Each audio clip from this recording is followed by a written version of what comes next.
ಶ್ರೀ ಬಸವರಾಜ ರಾಯರೆಡ್ಡಿ ಇವರನ್ನು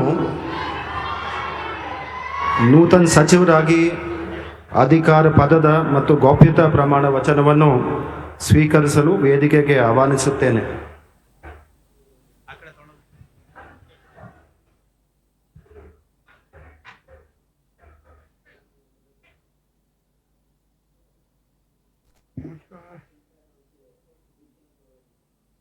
ನಾನು ಬಸವರಾಜ್ ರಾಯರೆಡ್ಡಿ ಎಂಬ ಹೆಸರಿನ ನಾನು ಕಾನೂನಿನ ಮೂಲಕ ಸ್ಥಾಪಿತವಾದ ಭಾರತದ ಸಂವಿಧಾನ ವಿಷಯದಲ್ಲಿ ನಿಜವಾದ ಶ್ರದ್ಧೆ ಮತ್ತು ನಿಷ್ಠೆಯನ್ನು ಹೊಂದಿರುತ್ತೇನೆಂದು ನಾನು ಭಾರತದ ಸಾರ್ವಭೌಮತ್ವವನ್ನು ಮತ್ತು ಅಖಂಡತೆಯನ್ನು ಎತ್ತಿ ಹಿಡಿಯುತ್ತೇನೆಂದು ಮತ್ತು ಕರ್ನಾಟಕ ರಾಜ್ಯದ ಮಂತ್ರಿಯಾಗಿ ನನ್ನ ಕರ್ತವ್ಯಗಳನ್ನು ಶ್ರದ್ಧಾಪೂರ್ವಕವಾಗಿ ಮತ್ತು ಅಂತಃಕರಣಪೂರ್ವಕವಾಗಿ ನಿರ್ವಹಿಸುತ್ತೇನೆಂದು ಭಯ ಅಥವಾ ಪಕ್ಷಪಾತವಿಲ್ಲದೆ ರಾಗದ್ವೇಷವಿಲ್ಲದೆ ಎಲ್ಲ ಬಗೆಯ ಜನರಿಗೆ ಸಂವಿಧಾನಕ್ಕೆ ಮತ್ತು ಕಾನೂನಿಗೆ ಅನುಸಾರವಾಗಿ ನ್ಯಾಯವಾದದ್ದನ್ನೇ ಮಾಡುತ್ತೇನೆಂದು ಶ್ರದ್ಧಾಪೂರ್ವಕವಾಗಿ ಪ್ರತಿಜ್ಞೆ ಮಾಡುತ್ತೇನೆ.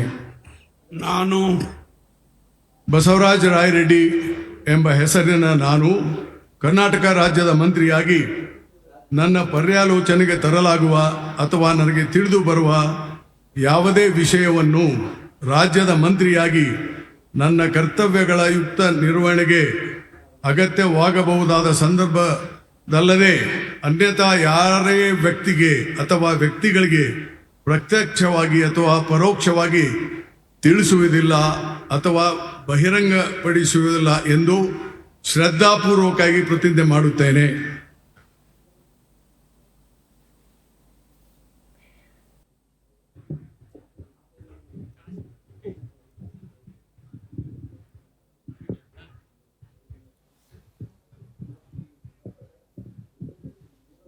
Congratulations. उधर उधर